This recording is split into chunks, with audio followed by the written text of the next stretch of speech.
Hello friend, welcome to share market live. मैं हूं सागर और आज के वीडियो में हम बात करने वाले एक ही सेक्टर के दो दिग्गज शेयरों के बारे में, जहां पे आज जम के पिटाई होती हुई दिखाई दी नतीजों के दम पर। जी हाँ दोस्तों, मैं आपसे बात करने वाला एफएमसीजी सेक्टर के बारे में, जहां की दो दिग्गज कंपनियां ब्रिटानिया इंडस्ट्रीज और हिंदुस्तान यूनिलीवर, जिन्होंने अपने नतीजे पेश किए। कल आए थे ब्रिटानिया के नतीजे और आज आए हैं हिंदुस्तान यूनिलीवर के नतीजे। सबसे पहले समझेंगे हिंदुस्तान यूनिलीवर के नतीजे और देखा कि किस तरीके से ब्रिटानिया के नतीजों के बाद 5-6% तक स्टॉक टूटता हुआ दिखाई दिया। तो आखिर ऐसी क्या चीज थी जो कि मार्केट को पसंद नहीं आती हुई दिखाई दी, और क्यों इतनी बुरी तरीके से यहाँ पे प्रॉफिट बुकिंग का सिलसिला आपको देखने को मिला ऊपरी लेवल से। सबसे पहले अगर हम बात करें यहाँ पे हिंदुस्तान यूनिलीवर के नतीजों की, तो आसान भाषा में हम समझने की कोशिश करेंगे, ज्यादा कंफ्यूजन ना हो इसलिए। आप देख सकते हैं स्क्रीन पर टोटल सेल्स जो है वो आपको यहाँ पे ग्रो होती हुई दिखाई देगी 16% इस क्वार्टर में। और यहाँ पे underlying domestic consumer business sales जो है वो यहाँ पे सिर्फ 3% की दर से ग्रोथ हुई दिखाई दी है। यहाँ पे जो वॉल्यूम ग्रोथ के नंबर आए वो मार्केट को बिल्कुल भी पसंद नहीं आया। 8 से 10% के नंबर की आंकड़े की उम्मीद करी जा रही थी, लेकिन 3% के आसपास के जो नंबर है वॉल्यूम ग्रोथ के, उसके बाद शेयर पिटता हुआ आज के दिन दिखाई दिया। वहीं अगर हम बात करें एबिटा की, एचयूएल की, तो एबिटा जो आपका आता हुआ दिखाई दिया इस क्वार्टर में 2869 करोड़ रुपए का, जो कि पिछले साल सेम क्वार्टर 2019 में अगर हम बात करते हैं तो वो था 2443 करोड़ रुपए। और यहाँ पे 17% की दर से जो है एबिटा बढ़ता हुआ दिखाई दिया, और यहाँ पे मार्जिनल इंप्रूव होता हुआ दिखाई दिया 30 बेसिस पॉइंट से पिछले क्वार्टर की तुलना, पिछले साल के क्वार्टर की तुलना में। तो एबिटा का नंबर अच्छा खासा था। प्रॉफिट आफ्टर टैक्स का नंबर एक्सेप्शनल आइटम के बाद अगर हम बात करें बिफोर एक्सेप्शनल आइटम, तो ये आंकड़ा आया है 2035 करोड़ का। पिछले साल ये क्वार्टर में आंकड़ा था लगभग 1832 करोड़। 11% की यहाँ पे भी आपको बढ़त देखने को मिल रही है। वहीं अगर हम प्रॉफिट आफ्टर टैक्स की बात करते हैं तो रियल आंकड़ा जो है लगभग 2009 करोड़ का है।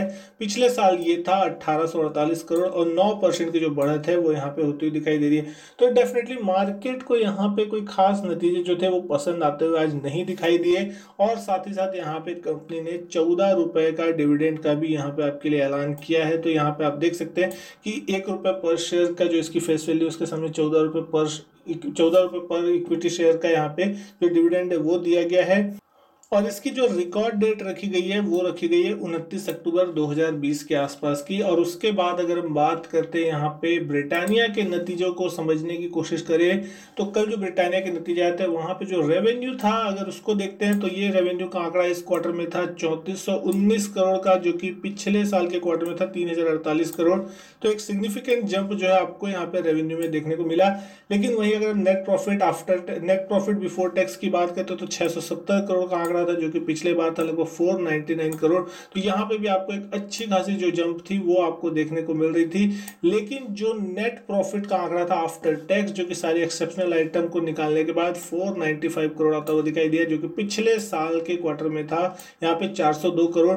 तो ऑलमोस्ट 93 करोड़ की जो बढ़त है यहाँ पे देखने को मिली। उसके बावजूद भी मार्केट को यहाँ पे नंबर्स पसंद नहीं आए, मार्केट कुछ और एक्सेप्ट करके बैठा था यहाँ पे।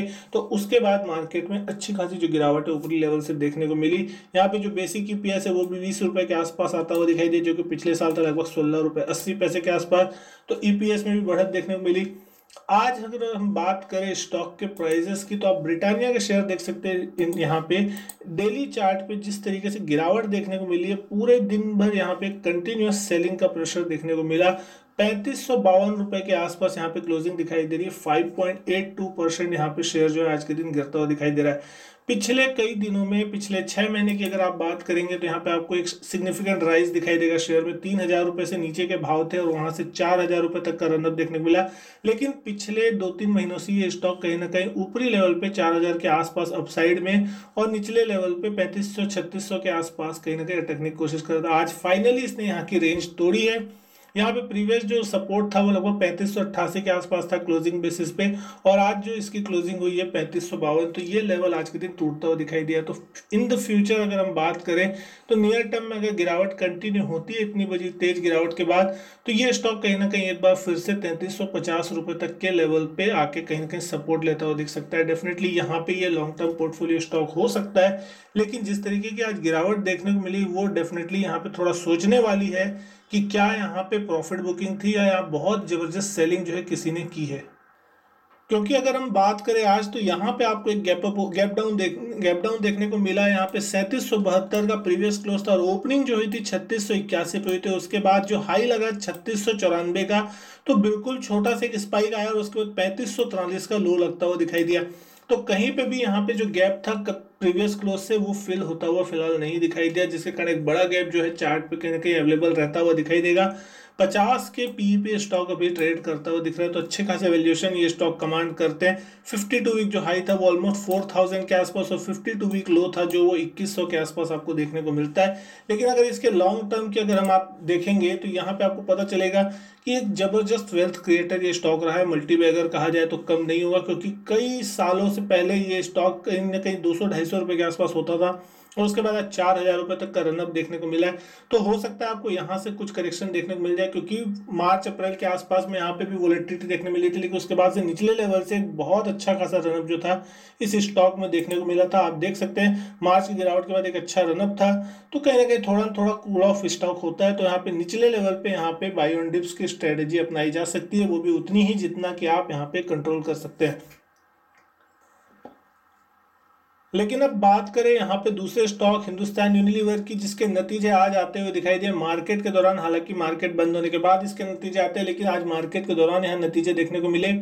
लगभग लगभग 2:30 बजे के आसपास नतीजे आए। उसके बाद आपको देखने को मिलेगा शार्प रनअप और शार्प गिरावट उसके बाद आपको देखने को मिली यहाँ पे। हालांकि निचले लेवल से स्टॉक डेफिनेटली रिकवर होकर ऊपरी लेवल पे बंद हुआ। 2174 के आसपास आज यहाँ पे क्लोजिंग आती हुई दिखाई दिया। मार्जिनली यहाँ पे गिरावट देखने को मिली कल के मुकाबले। हालांकि दोनों ही साइड ये स्टॉक आज के दिन कामकाज करता हुआ दिखाई दिया। जो क्लोजिंग लेवल था प्रीवियस वो था 2177 का। आज की जो क्लोजिंग हुई 2174 पे, ओपनिंग हुई थी 2182 पे और 2208 का लगा था आज का हायर लेवल जब नतीजे आए थे उसके बाद। और उसके बाद जब वॉल्यूम ग्रोथ और उस सब के नंबर आते हुए दिखाई दिए जो मार्केट को पसंद नहीं आए, फिर 2132 रुपए तक ये स्टॉक टूटता हुआ ऊपरी लेवल से दिखाई दिया। आप देख सकते हैं 5 लाख करोड़ के ऊपर का मार्केट कैप है और 70 के पीई पे स्टॉक ट्रेड करे। तो ब्रिटानिया आपको यहाँ पे 50 के पीई पे मिल रहा है और यहाँ पे 70 के पीई पे एचयूएल है। तो आप ये डेफिनेटली ये मार्केट लीडर है, तो यहाँ पे सबसे ज्यादा प्रीमियम जो वैल्यूएशन है वो इसको मिलती हुई दिखाई देती है। लेकिन अगर अपसाइड से आप देखेंगे तो 2614 रुपए के इसके 52 वीक हाई लेवल है, जहां से स्टॉक अच्छा खासा करेक्ट हो चुका है, और 1757 के इसके लोअर लेवल है जहां से अच्छा खासा रिकवर भी हो चुका है। तो ये एक बीच कंडीशन में बैठा हुआ है। तो यहाँ पे अगर हम बैठते हैं और देखते हैं कि पिछले ईयर टिल डेट की अगर हम बात करें तो किस तरीके से इसने परफॉर्मेंस दी है। एक गिरावट, फिर एक अच्छी खासी तेजी मार्च के बाद, उसके बाद फिर से गिरावट और कंसोलिडेशन, और अब कहीं ना कहीं ये स्टॉक एक छोटी सी रेंज में फंसता हुआ दिख रहा है। ना अपसाइड को तोड़ रहा है ना लोअर साइड को तोड़ रहा है। तो ये एक छोटी सी एक ट्रायंगल पैटर्न जैसी कुछ पैटर्न बना रहा है यहाँ पे, कि ना अपने हाई को निकाल रहा है ना अपने पिछले लो को तोड़ रहा है। तो उसके बीच जब तक ये स्टॉक बना है तब तक आपको एक क्लियर कट ब्रेकआउट या ब्रेकडाउन का इंतजार करना पड़ेगा, जिसके बाद एक बड़ा मूव आता है किसी भी साइड में। अगर वो पैटर्न को नीचे की तरफ तोड़ेगा तो डाउन मूव बड़ा आएगा, और अगर ऊपर की तरफ तोड़ता है तो अप मूव ज्यादा बड़ा आपको आता हुआ दिख सकता है। तो दोस्तों ये स्टॉक भी आप देखेंगे लॉन्ग टर्म में तो बहुत ही जबरदस्त रिटर्न ये भी स्टॉक देता हुआ दिखाई दिया। हालांकि पिछले 2-4 सालों में तो ये स्टॉक ने खासकर बहुत ही जबरदस्त रिटर्न दिए हैं। जिस तरीके से एक लंबे कंसोलिडेशन के बाद 1000 रुपए का ब्रेक लेवल पार हुआ था, और उसके बाद इस स्टॉक ने कहीं ना कहीं 2200, 2500, 2600 तक के लेवल छूते हुए दिखाई दिए।